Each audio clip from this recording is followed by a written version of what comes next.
Assalamualaikum warahmatullahi wabarakatuh. Waalaikumsalam warahmatullahi wabarakatuh. Alhamdulillahi rabbil alamin. Wa bihi nasta'inuhu wa na'udzu billahi min shururi anfusina wa min sayyiati a'malina. May yahdihillahu fala mudilla lahu wa may yudlilhu fala hadiya lahu. أشهد أن لا إله إلا الله وحده لا شريك له وأشهد أن محمدا عبده ورسوله لا نبي بعده. اللهم صل على محمد وعلى آل محمد كما صليت على آل إبراهيم وبارك على محمد وعلى آل محمد كما باركت على آل إبراهيم fil alamina innaka hamidum majid.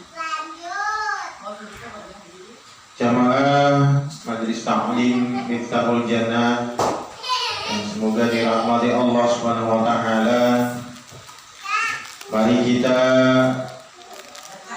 senantiasa bersyukur kepada Allah Subhanahu wa taala atas limpahan rahmat taufik dan hidayahnya pada kita, sehingga pada malam hari ini, hari Sabtu tanggal 12 Maret 2022,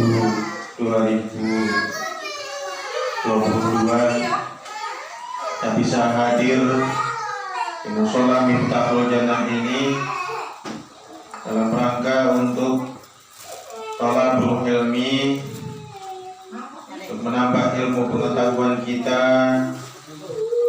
agar kita semakin paham terhadap agama, dan dengan kita paham kepada agama maka ketakwaan kita akan meningkat kepada Allah Subhanahu wa taala.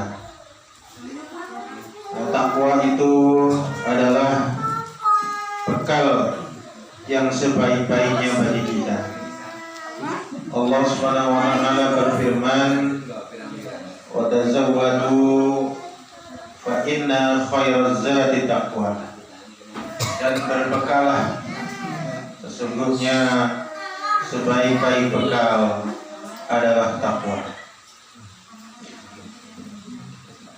Salawat dan salam mari kita sanjungkan kepada Nabi kita Muhammad Sallallahu Alaihi Wasallam, pada keluarganya, pada sahabatnya, dan kepada seluruh umatnya yang taat menjalankan perintahnya dan menjauhi segala larangannya sampai hari kemudian.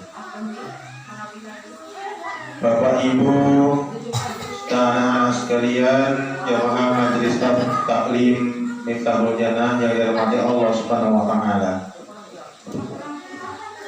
Kita manusia ini diciptakan oleh Allah Subhanahu wa taala asal mulanya di surga. Kemudian oleh Allah Subhanahu wa taala diturunkan ke bumi.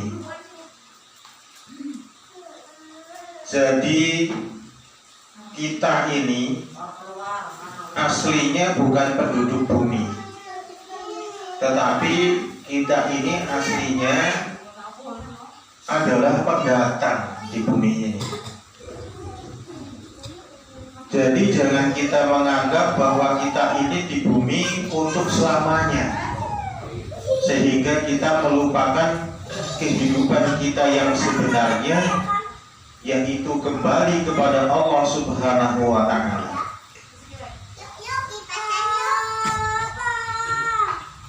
Kita memang di bumi ini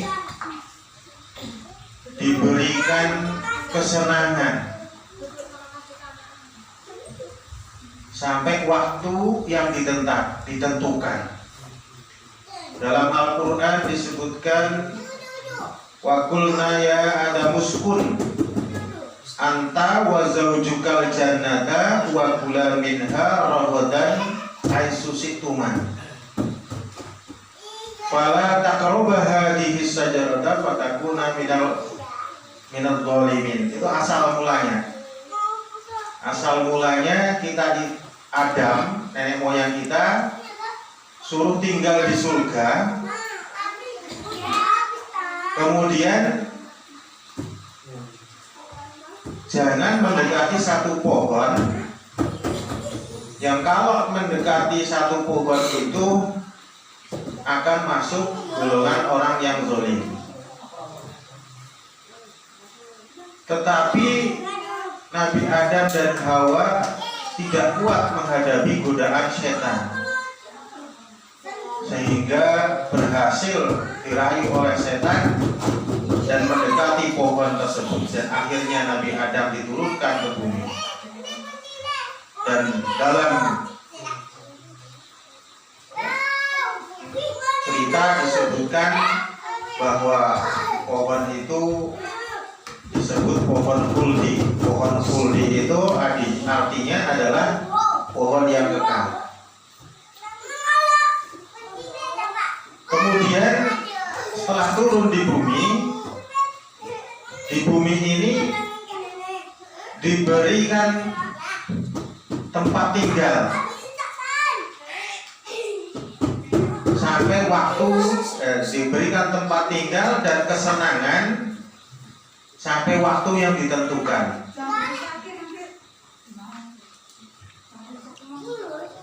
Jadi kita ini di bumi ini diberikan kesenangan, diberikan tempat tinggal, tapi waktunya ditentukan. Tahun ila fin, sampai waktu yang ditentukan. Oleh sebab itu kita harus benar-benar memanfaatkan waktu yang diberikan oleh Allah Subhanahu wa taala di bumi ini untuk mencari bekal dalam rangka kita kembali kepada Allah Subhanahu wa taala. Jangan sampai kita termasuk dalam orang-orang yang nyasar, yang tidak bisa kembali ke asal mula kita. Nyasarnya kemana? Nyasarnya ke neraka. Karena kita asik tenggelam dalam kehidupan dunia kita, setiap hari bangun pagi, berangkat kerja, kemudian makan, kemudian tidur, bangun lagi, makan, kerja, tidur, begitu seterusnya. Kita lupa bahwa kita ini akan kembali kepada Allah Subhanahu wa taala. Beberapa waktu yang lalu kita telah diuji oleh Allah Subhanahu wa taala dengan COVID-19. Pada bulan Zulhijjah tahun lalu melanda daerah kita, begitu banyak orang yang meninggal dunia, sehari bisa 2-3 dalam satu desa. Dan sampai sekarang ujian itu masih bisa kita rasakan. Nah, ini membuktikan bahwa kita akan kembali kepada Allah Subhanahu wa taala. Oleh sebab itu mari kita bersama-sama senantiasa saling nasihat menasihati, wa tawasau bil haq, nasihat dalam kebenaran, dan wa tawasau bis sabr, nasihat dalam sabaran.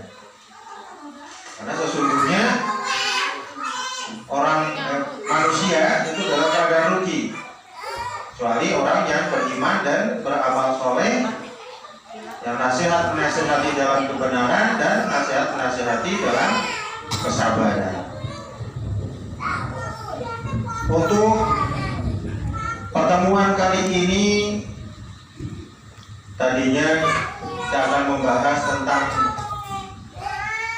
kitab mandi, tapi karena ini awal Sya'ban, sudah hampir mendekati pertengahan, Kita sebentar lagi menghadapi bulan Ramadan, maka untuk bahasan kali ini kita akan membahas tentang tuntunan ibadah pada bulan Ramadan. Kajian ini sebenarnya sudah kita dengarkan setiap tahun, tetapi kita kaji lagi adalah untuk mengingatkan dan menyegarkan pemahaman kita terhadap tata cara pelaksanaan ibadah puasa atau siam, qiyamul lail atau qiyamul Ramadan atau yang disebut dengan sholat tarawih, kemudian sholat Idul Fitri dan zakat fitrah.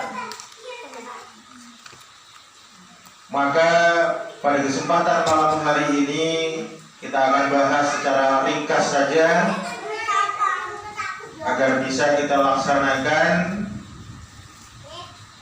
pada bulan Ramadan tahun ini. Yang pertama adalah persiapan. Apa saja yang perlu kita siapkan pada bulan Sya'ban ini menghadapi bulan Ramadan? Kita sebagai seorang muslim dan muslimah harus mempersiapkan diri kita baik secara lahir maupun secara batin, dan memperbanyak melakukan puasa-puasa sunnah di bulan Sya'ban ini. Mengenai dalil perintah puasa, memperbanyak puasa di bulan Sya'ban berdasarkan kepada hadis dari Aisyah yang berbunyi, An Aisyah radhiyallahu anha qalat ma ra'aitu Rasulullah sallallahu alaihi wasallam istakmala siyama syahri illa Ramadan wa ma ra'aituhu aktsara siyaman minhu fi Sya'ban. Yang artinya dari Aisyah radhiyallahu anha diriwayatkan bahwa ia berkata, saya tidak pernah melihat Rasulullah sallallahu alaihi wasallam berpuasa sebulan penuh selain bulan Ramadan. Juga saya tidak pernah melihat beliau banyak berpuasa kecuali di bulan Sya'ban. Hadis muttafaqun alaih. Hadirin jamaah Majelis Taklim Iftahul Jannah yang dirahmati Allah Subhanahu wa taala. Jadi ibadah yang bisa kita lakukan di bulan Sya'ban ini adalah memperbanyak puasa sunnah. Jadi setiap hari Senin, Kamis, mari kita puasa. Kemudian nanti ditambah puasa Ayyamul Bid, yaitu 3 hari setiap bulannya, yang kebetulan jatuhnya di tanggal 13, 14, dan 15.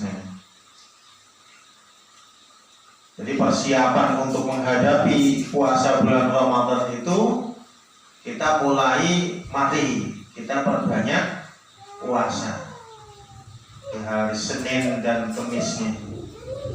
Nah, ini untuk melatih perut kita agar kita tidak kaget. Kalau kita tidak latih, nah ini kita bisa kaget, bisa terasa lemas dan perutnya terasa sakit. Mari kita mengamalkan hadis Rasulullah di atas. Kemudian yang kedua, di bulan Sya'ban ini mari kita bersihkan lingkungan-lingkungan masjid kita. Nah, kalau sebentar lagi ini bulan Ramadan, biasanya nanti akan banyak bertebaran jadwal-jadwal waktu sholat selembar khusus di bulan Ramadan. Nah ini nanti kita pasang jadwal sholat di bulan Ramadan. Nah kemudian berhubungan dengan masalah penggunaan speaker tua, speaker luar, kemarin Menteri Agama telah memberikan surat edaran nomor 5 tahun 2022. Jadi nanti speaker itu dibunyikan kalau subuh ini 10 menit sebelum sholat subuh untuk ngaji. Kemudian sebelum zuhur, nah ini 5 menit untuk ngaji. Nanti Pak Disam selaku pemangku musola ini kan ada yang namanya HP disetel ngaji 5 menit sebelum zuhur, setel qiraah. Sebelum asar juga setel qiraah 5 menit. Sebelum maghrib juga. Sekarang ada HP Android. Nanti kalau pas maghrib kan bunyi otomatis. Pas maghrib. Menandakan waktu maghrib.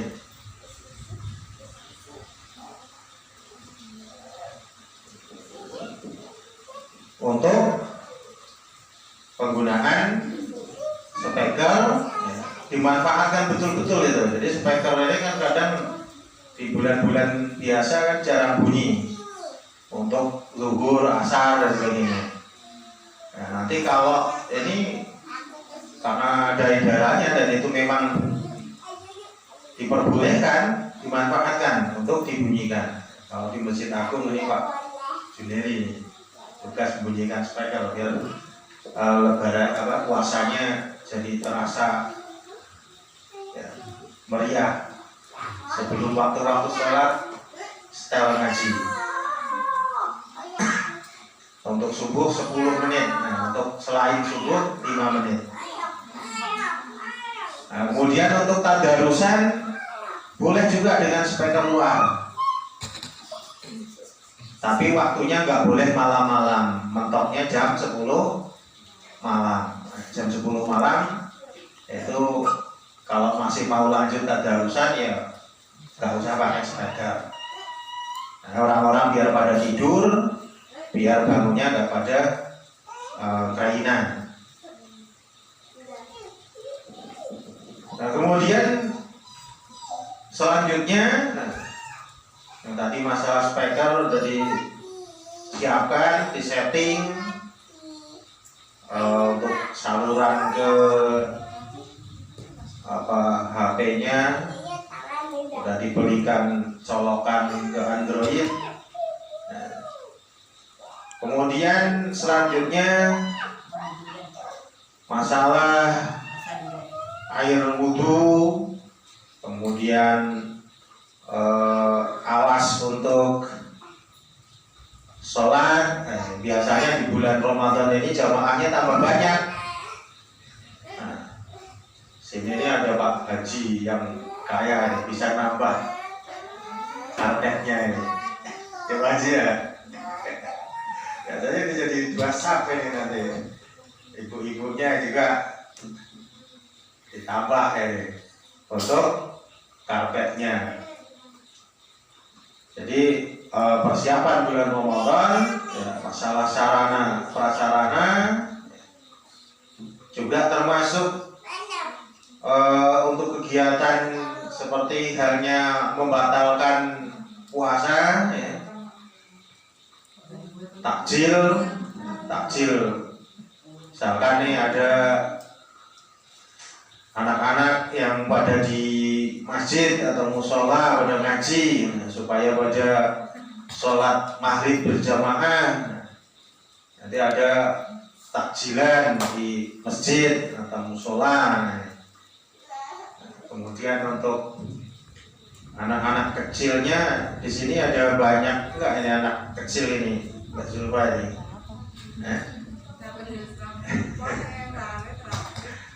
Belajar ngaji, anak kecil-kecil yang berapa ada 1, 2, 3, 4. Diramein musolanya untuk ngaji. Kemudian kebersihan masjid. Kalau perlu diadakan kerja bakti untuk bersih-bersih lingkungan, ya, sebelum Ramadan ini kita laksanakan untuk membersihkan lingkungan masjid maupun di dalam masjid.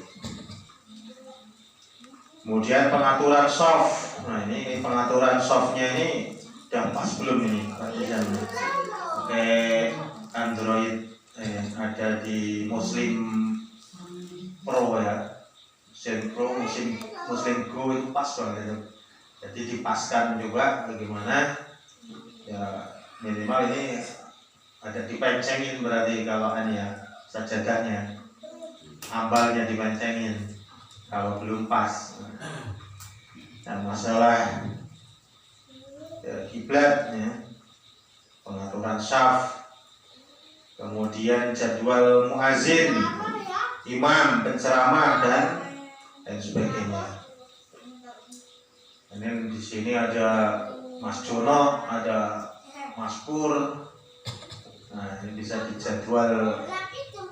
Kalau Mas Jono nginep di Pancawarna apa nginep di ini? Di Labuan Makmur. Nah, kalau pas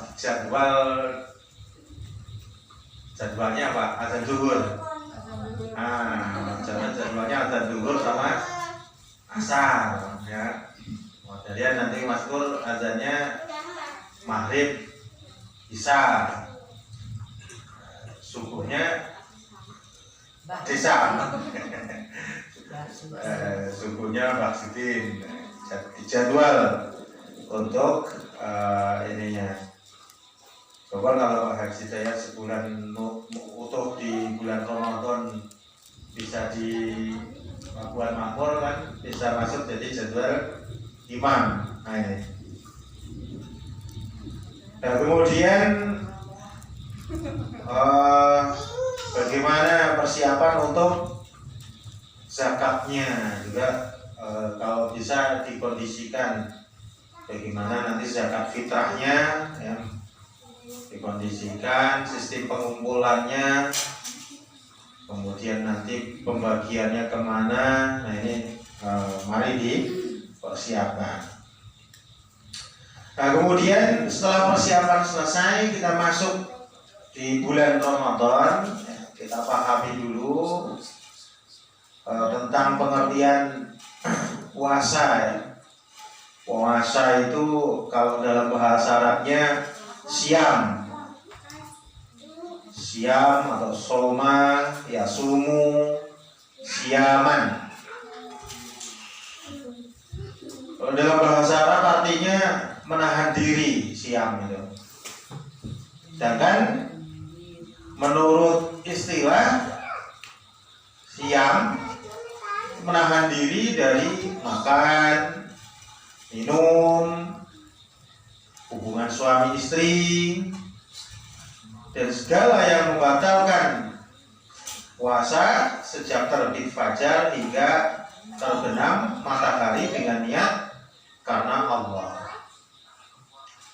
Jadi dari terbit fajar sampai terbenam matahari itu dasarnya adalah Al-Quran. Di dalam surat Al-Baqarah ya, ya ayyuhalladzina amanu kutiba alaikumus ya kama kutiba alal ladzina min qablikum la'allakum tattaqun. Hai orang-orang yang beriman, diwajibkan kepada kamu sekalian berpuasa sebagaimana diwajibkan kepada orang-orang yang sebelum kamu agar kamu bertakwa. Jadi tujuan puasa itu adalah agar kita ini menjadi orang yang bertakwa.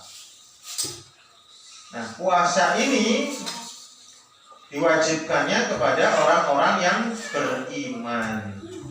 Orang yang beriman itu adalah orang yang percaya adanya Allah, percaya adanya malaikat, percaya adanya kitab-kitab Allah, percaya adanya rasul-rasul Allah, percaya adanya hari akhir, dan yang keenam percaya akan adanya qada dan qadar. Jadi diwajibkannya kepada orang-orang yang beriman, orang yang percaya kepada Allah Subhanahu wa taala. Kalau nggak percaya kepada yang 6 tadi, ya nggak kena kewajiban puasa. Nah, kemudian untuk siapa puasa itu? Dalam Al-Quran surat Al-Bayyinah ayat 5 disebutkan wa ma umiru illa liya'budullaha mukhlisina lahuddina hunafa.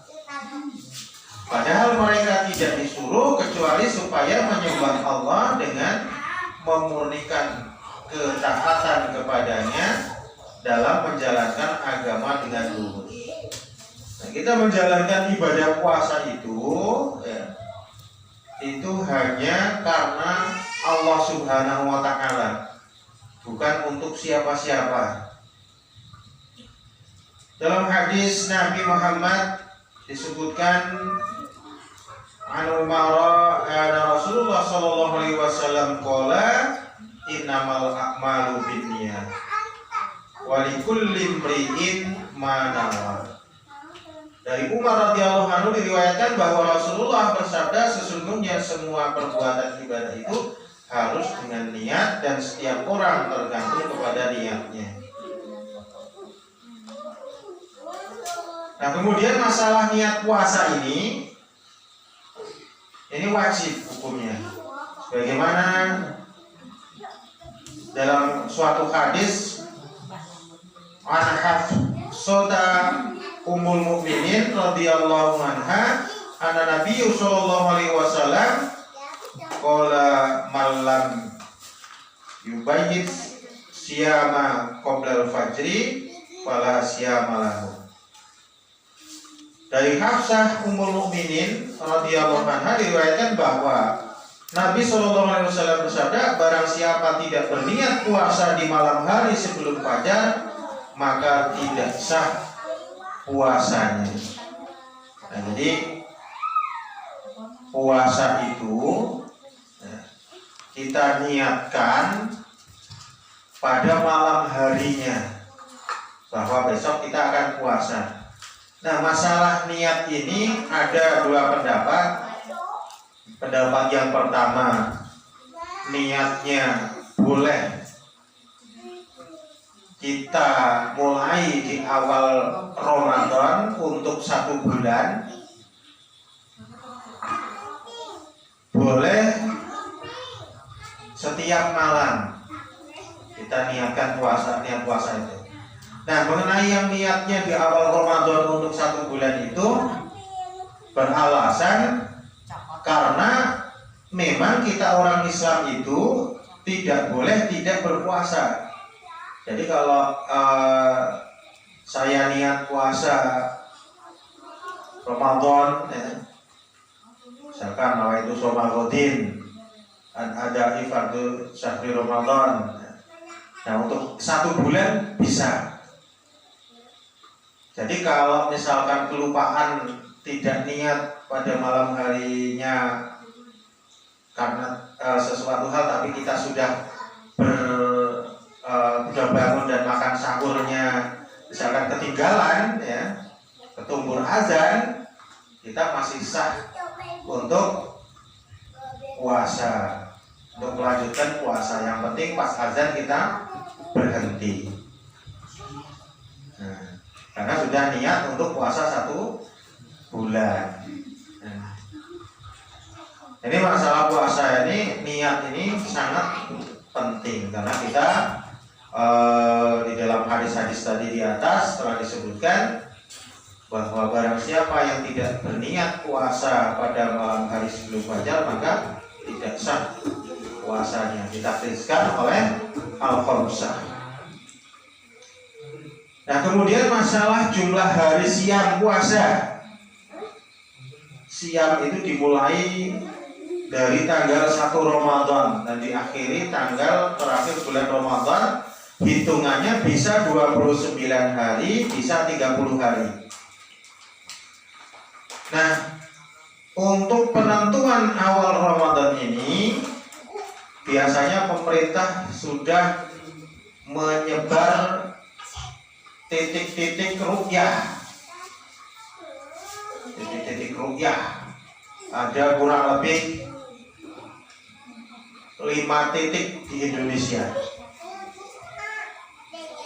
dengan perpaduan ilmu hisab. Nah, untuk tahun ini, tahun 2022, penentuan awal Ramadan, kalau hilal sudah menunjukkan ketinggiannya 3 derajat. Tahun ini, kalau tahun-tahun kemarin masih 2 derajat.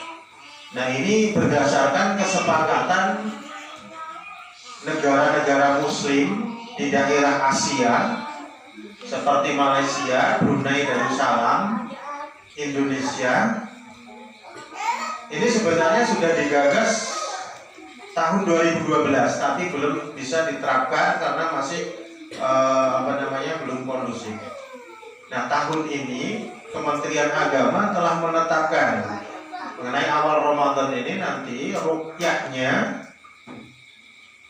itu kalau hilal atau bulan sabit sudah muncul di atas ufuk 3 derajat dengan elong 6,4, sudut elevasinya 6,4 derajat. Nah, mengenai ormas-ormas yang kemarin telah menetapkan, misalkan Muhammadiyah sudah menetapkan tanggal 2 April, demikian juga dengan Nahdiyin juga sudah menetapkan 2 April. Nah, ini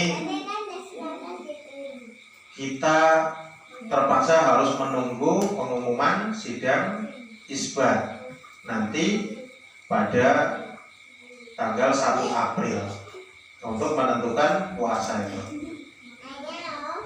Beberapa tahun ini kurang lebih sekitar 10 tahunan ini alhamdulillah lebaran sudah bareng terus, puasa mulainya bareng, lebaran juga bareng. Nah, ini mudah-mudahan untuk tahun ini juga puasanya bareng, lebarannya bareng.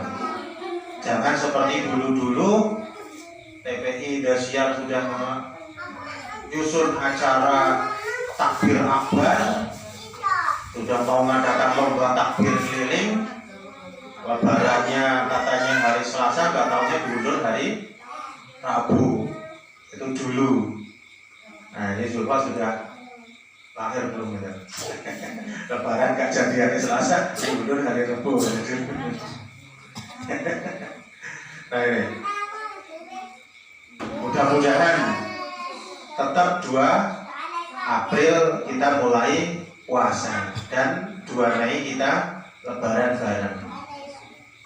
Mengenai hasil ruqyahnya ini karena memang sedikit ada perbedaan sekarang ini. Kalau dulunya 2 derajat sudah masuk awal bulan, sekarang dinaikkan dikit untuk wilayah Asia jadi 3 derajat. Nah, ini Mudah-mudahan nanti pas tanggal 1 malam 2 itu sudah 3 derajat ke atas, sehingga tanggal 2 April kita mulai puasa. Mengenai dasar keharusan mengetahui awal bulan ini, berdasarkan firman Allah yang berbunyi a'udzubillahi minasyaitonirrajim, bismillahirrahmanirrahim, huwallazi ja'ala samsa diya'an wal qamara nuran wa qaddarahu manazila lita'lamu 'adadas sinina wal hisab. Artinya dialah yang menjadikan matahari bersinar dan bulan bercahaya dan ditetapkannya manzilah-manzilah, tempat-tempat bagi perjalanan bulan itu, supaya kamu mengetahui bilangan tahun dan perhitungan waktu. Kemudian dalam hadis riwayat Abu Hurairah disebutkan dengan Abi Hurairah radhiyallahu anhu, qala Rasulullah sallallahu alaihi wasallam, sumu li ru'yatihi waqtiru li ru'yatihi fa in ghaniya 'alaikum fakmilu 'inda Sya'ban salasin. Dari Abu Hurairah radhiyallahu anhu diriwayatkan bahwa ia berkata, Rasulullah sallallahu alaihi wasallam bersabda, puasalah karena melihat hilal dan berbukalah karena melihat hilal. Apabila kamu berhalangan penglihatanmu oleh awan, maka sempurnakanlah bilangan bulan Sya'ban 30 hari. Hadis riwayat muttafaqun alaihi. Ini salah satu dasar dari penetapan awal bulan Ramadan. Nah, kemudian mengenai dasar kewajiban puasa, di samping surat Al-Baqarah ayat 183 tadi yang disebutkan di atas, ada satu buah hadis dari Abdullah yang berbunyi an Abdullah qala Rasulullah sallallahu alaihi wasallam, buniyal Islam ala khamsin, syahadati an la ilaha illallah wa anna Muhammadan abduhu wa rasuluh, wa iqamis shalah wa ita'iz zakah wa hajjil baiti wa shaumi ramadan. Dari Abdullah radhiyallahu anhu diriwayatkan bahwa ia berkata, Rasulullah bersabda, Islam dibangun di atas 5 dasar, yakni bersaksi bahwa tidak ada Tuhan melainkan Allah, mendirikan dan Muhammad utusan Allah, mendirikan sholat, menunaikan zakat, mengerjakan haji, dan berpuasa pada bulan Ramadan. Hadis riwayat Nasa'i. Jadi kita sebagai orang Islam,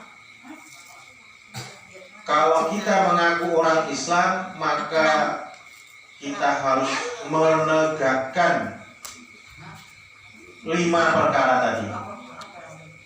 Yang pertama adalah kita bersyahadat kepada Allah dan mengakui Rasul Muhammad utusan Allah. Yang kedua, kalau kita orang Islam, kita berarti harus sholat. Kemudian kita menunaikan zakat. Zakat ini kalau tidak mampu zakat mal karena belum masuk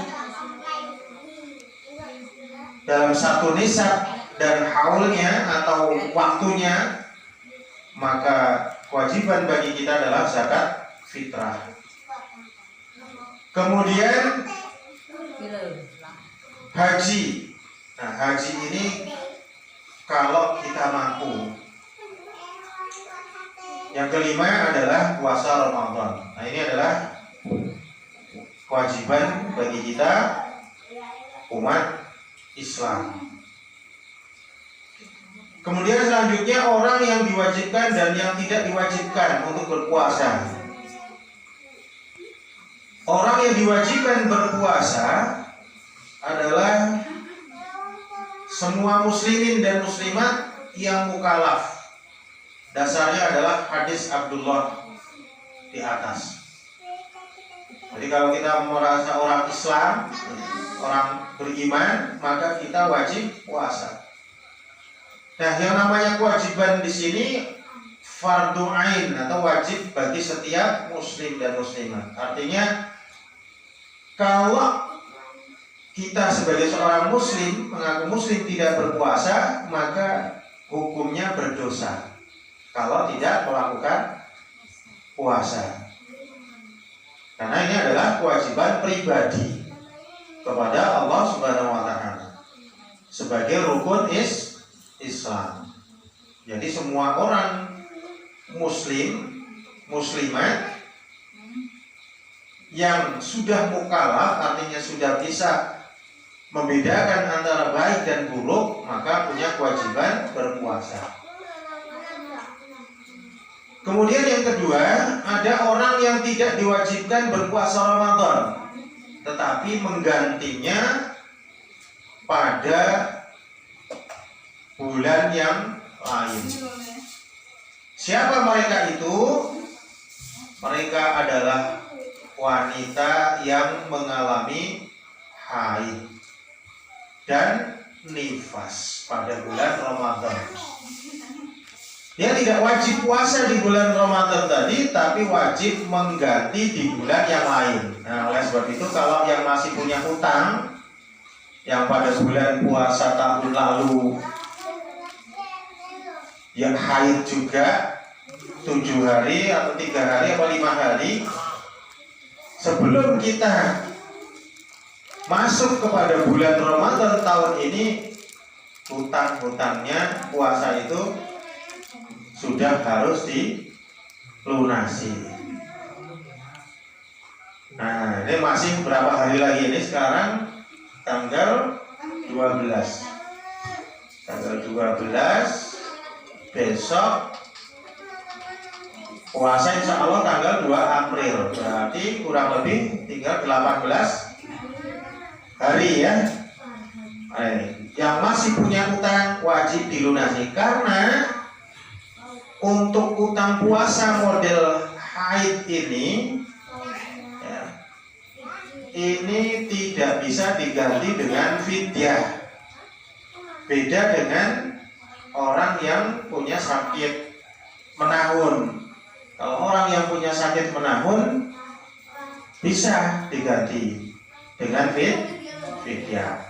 Atau orang yang perempuan yang hamil, yang lemas karena dia di bulan puasa dia ngidam, angkatannya udah lemes, terus kemudian nanti pas bulan puasa berikutnya jelas masih nyusui, otomatis tidak bisa puasa, maka bisa diganti dengan fidyah.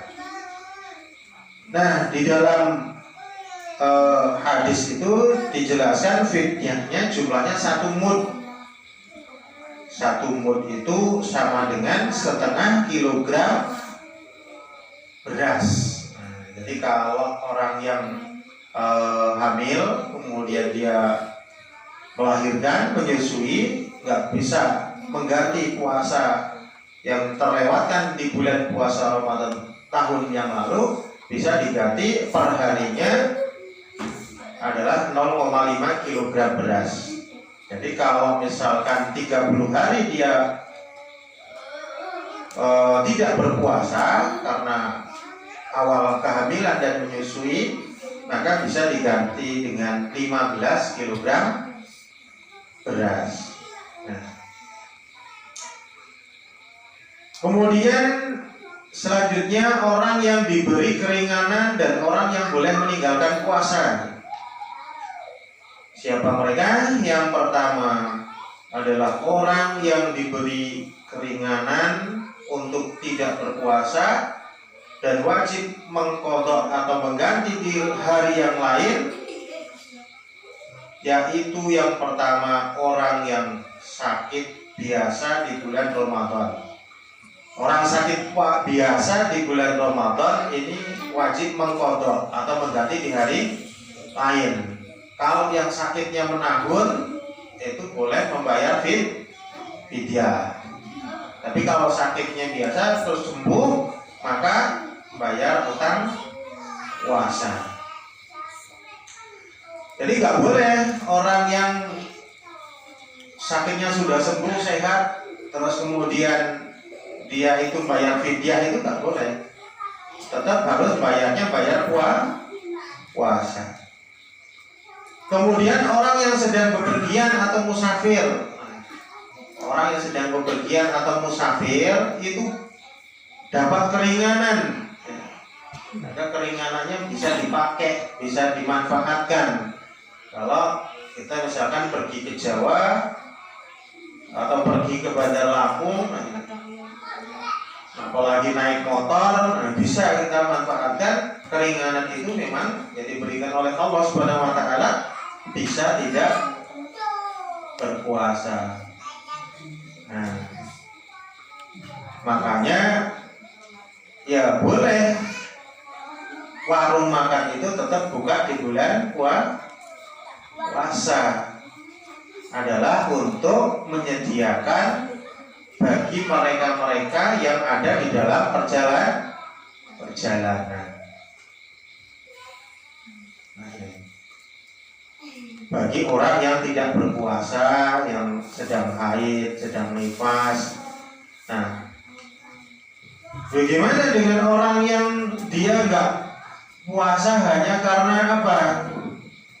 Karena kerja berat, misalkan nyabut singkong atau dodol sawit, atau beres, boleh nggak dia dapat keringanan nggak?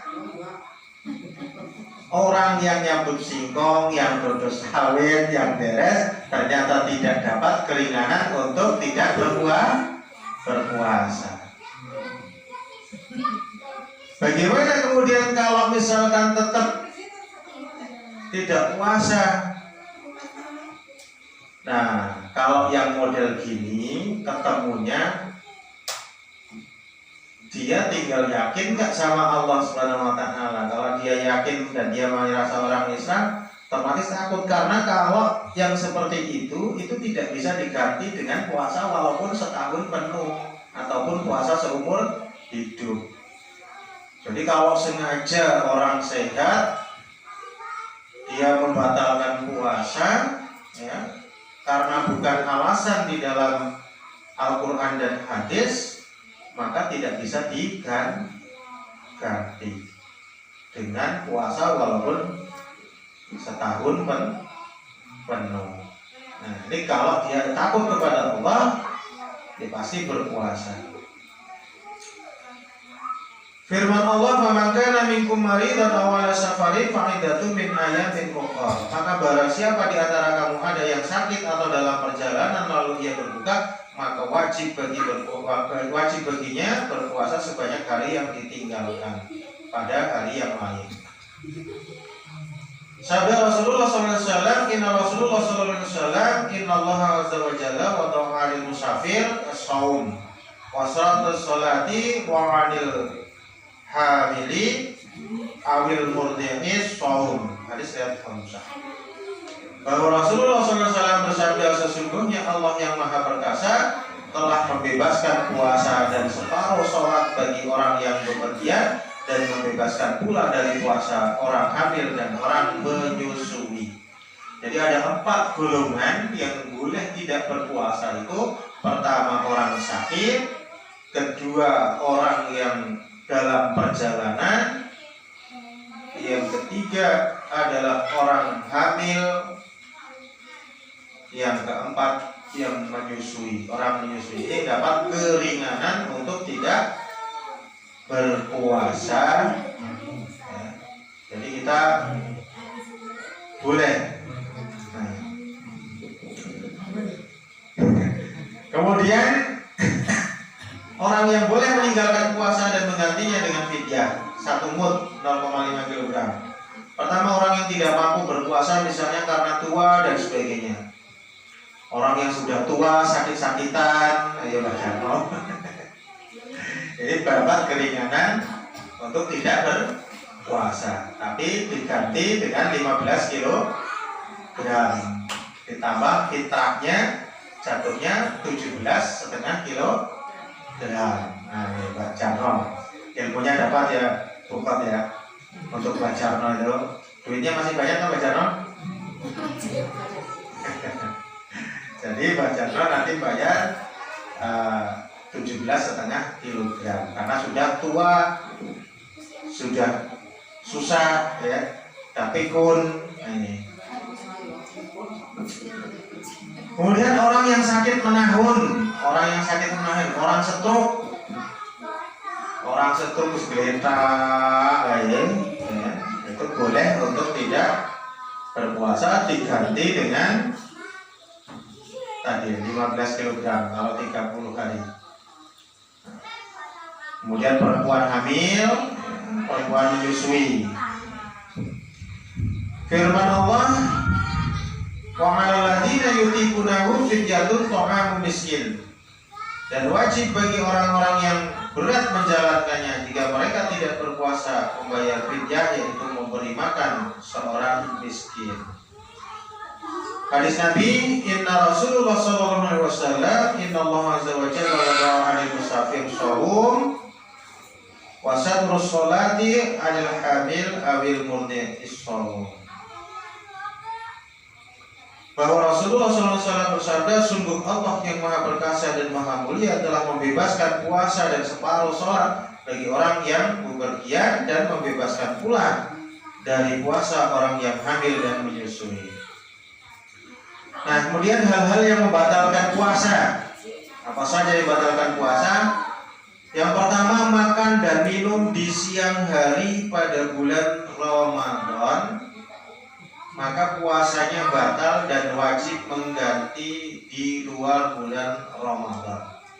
Firman Allah, wa kulu wasrabu hatta yatabayyana lakumul khaytul abyadu minal khaytil aswadi minal fajri. Dan maka minumlah hingga terang bagimu benang putih dari benang hitam, yaitu fajar. Kemudian kedua adalah hubungan suami istri di siang hari.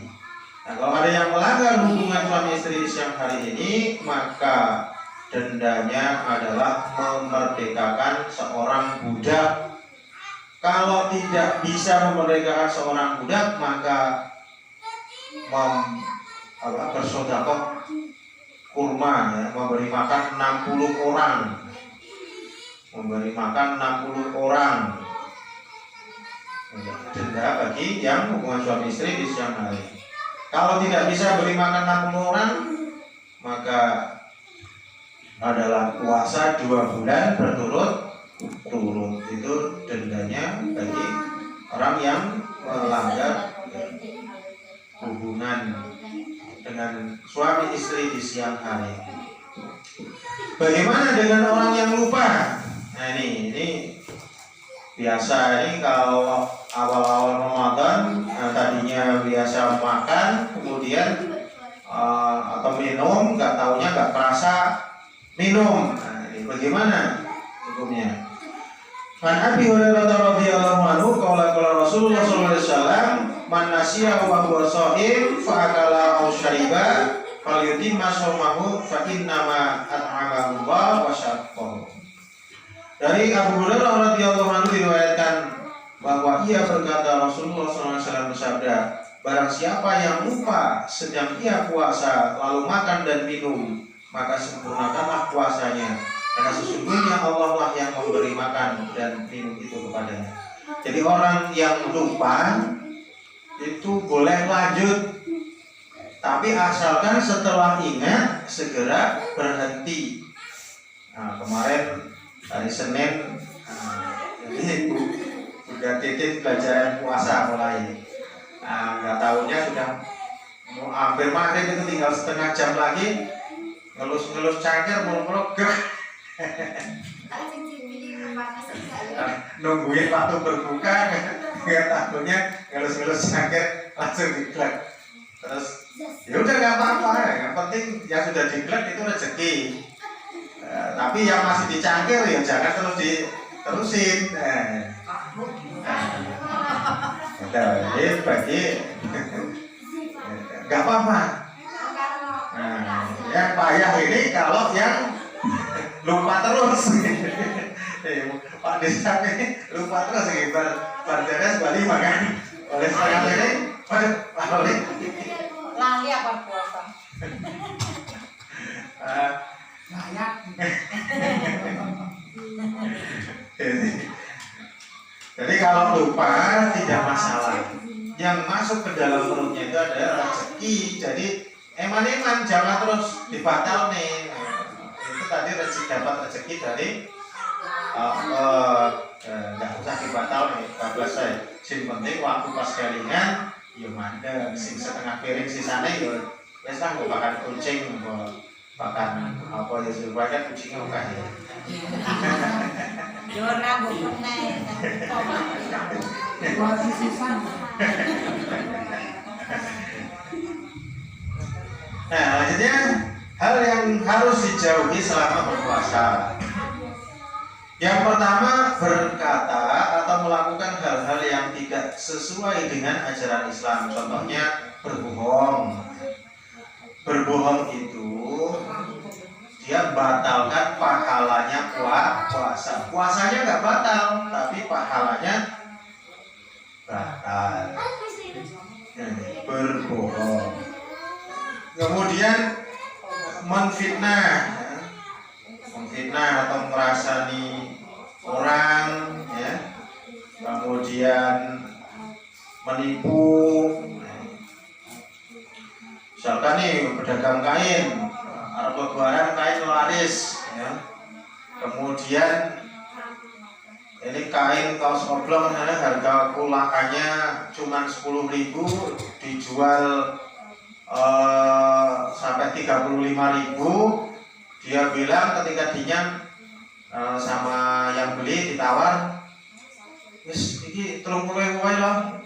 Hush, ojo iki lho modal 30.000, itu namanya bohong. Nah, bohong itu ya, ini membatalkan pahala puasa. Kemudian menipu. Nah, ini pedagang ayam nyegatin tengah saurunge pasar. Zaman biyen kan akeh pedagang ayam ki sing nyegati tenggalan sebelum tekan pasar. Terus ngomong sama penjual ayam, "Nah, jero pasar regane 50.000 lho per kilo." Enggak. Ke pasar ki mau yo 40, mulane kira sak tuku 40, padahal nang jero pasar memang regane 50.000. Itu namanya menipu. Ini membatalkan pahala puasa. Puasanya nggak batal, tetapi pahala puasanya batal. Kemudian berkata kotor, ya, mencaci maki, membuat gaduh, mengganggu orang lain, berkelahi, ya, dan segala perbuatan yang tercela menurut ajaran Islam itu adalah membatalkan pahala puasa. An Abi Hurairah radhiyallahu anhu qala Rasulullah sallallahu alaihi wasallam man lam yada' qaula zur wal amala bihi falaysa lillahi hajatun fi ayyada'a ta'amahu wa syarabahu. Dari Abu Hurairah radhiyallahu anhu diriwayatkan bahwa berkata Rasulullah sallallahu alaihi wasallam, barang siapa yang tidak meninggalkan perkataan bohong dan suka mengerjakannya, maka Allah tidak memandang perlu orang itu meninggalkan makan dan minumnya. Jadi puasanya tidak ada pahalanya kalau berkata bohong. Nah, kemudian yang kedua, bagaimana berkumur-kumur atau menghirup air ke hidung. Ini misalkan mau sholat kan wudu ya. Nah, wudu kan sunnahnya ada berkumur. Dari Lakid bin Sabura diriwayatkan bahwa ia berkata, saya berkata, "Hai Rasulullah, terangkanlah kepadaku tentang wudu." Rasulullah SAW bersabda, "Ratakanlah air wudu dan sela-sela jarimu dan keraskanlah dalam menghirup air dalam hidung, kecuali jika engkau sedang berpuasa." Jadi ketika kita puasa, kita ini ya kumur-kumurnya sama menghirup air ke hidungnya enggak. Nah, untuk pengetahuan ya. Jadi nanti kalau pas bulan puasa, kumur-kumurnya sama menghirup air ke hidungnya ditinggalkan. Karena dia masuk ke dalam golongan makruh tadi. Kumur-kumur itu biasanya juga pasti ada ketinggalan kena mulut di langsung dilek-lek. Lumayan kena keseker-seker. Jadi nggak usah kumur sama menghirup air ke hidung. Nanti pas bulan puasa butuhnya. Kemudian mencium istri di siang hari jika tidak mampu menahan syahwat. Dasarnya an Aisyah qala kana Rasulullah sallallahu alaihi wasallam yukabbila wa huwa sha'im wa yubashiru wa huwa sha'im walakinnahu kana amlakakum li irbihi. Dari Aisyah radhiyallahu anha diriwayatkan ia berkata pernah Rasulullah mencium dan merangkul saya dalam keadaan puasa, tetapi beliau adalah orang yang paling mampu menahan nafsu. Jadi hukumnya makruh. Ya. Kalau mampu menahan nafsu nggak apa-apa, tapi lebih baik dihindari. Kemudian amalan yang dianjurkan selama puasa itu mengerjakan qiyamul lail atau sholat tarawih. Kemudian mengakhirkan makan di waktu sahur. Mengakhirkan makan di waktu sahur, menyegerakan berbuka, kemudian berdoa ketika berbuka puasa. Doanya dahabat domahu wabtallatil umruhu wasabadal ajru insya Allah. Kemudian memperbanyak sedekah dan mempelajari baca Al-Quran. Mempelajari atau baca Al-Quran. Perbanyak sedekah. Maka dianjurkan bikin takjil untuk ditaruh di masjid atau musola, sehingga mereka musafir ini pada bisa mampir di musola kemudian berbuka puasa. Ini Pak Haji Dayat ini musafir. Nanti kalau di musola sediakan makanan nanti sama Pak Samsudin, sama Pak Sakiman. Nah, ini jadi sangat bagus itu ya Pak Haji Dayat ya. Langsung begitu ini Pak Haji Dayat ada.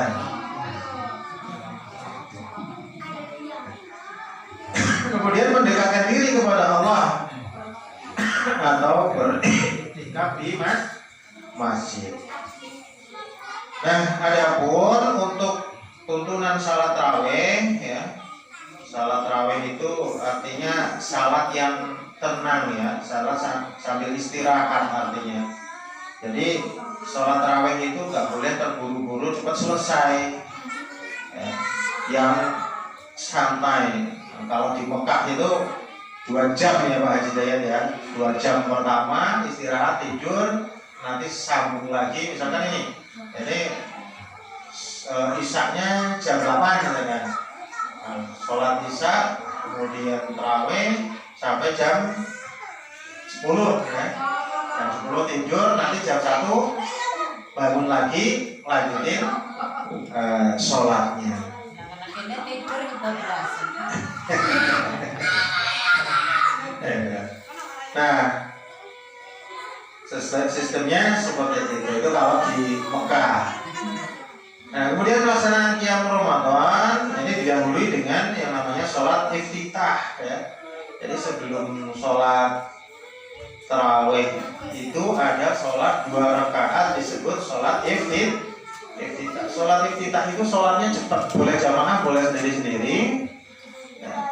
Itu nggak baca suratan, jadi cuma baca Fatihah saja. Sholat iftitah. Jadi dikerjakan boleh berjamaah, boleh sendiri-sendiri. Kemudian mengenai jumlah rakaat ya, bisa 4-4-3 ya.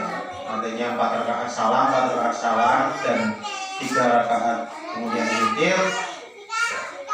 Bisa juga dilaksanakan dengan 2 rakaat salam sampai 8 kali ditutup dengan 3 witir. Nah, mengenai dasar hadisnya yang 4 rakaat salam itu dari Aisyah ya. dari Aisyah. Kemudian yang 2 rakaat salam 2 rakaat salam ini dari Abdullah bin Umar. Nah, inilah yang dapat saya sampaikan pada malam hari ini. Mudah-mudahan ya, nanti kita bisa melaksanakannya dengan sebaik-baiknya di bulan puasa itu nanti. Ya. Untuk sholat witirnya, ya, sunnahnya, yang rakaat pertama itu bacaannya adalah Sabbihis Marobikal A'la. Kemudian yang kedua, rakaat kedua itu Qul ya ayyuhal kafirun, yang ketiga Qul huwallahu ahad. Itu kalau sholat witirnya. Nah, setelah witir baca Subhanal Malikil Kudus, Subhanal Malikil Kudus, Subhanal Malikil Kudus, Rabbul Malaikati wal Ruh. Ini setelah sholat witir. Ya, mudah-mudahan bermanfaat. Bila ada kesalahan, mohon maaf. Wabillahi taufiq wal hidayah. Wassalamualaikum warahmatullahi wabarakatuh.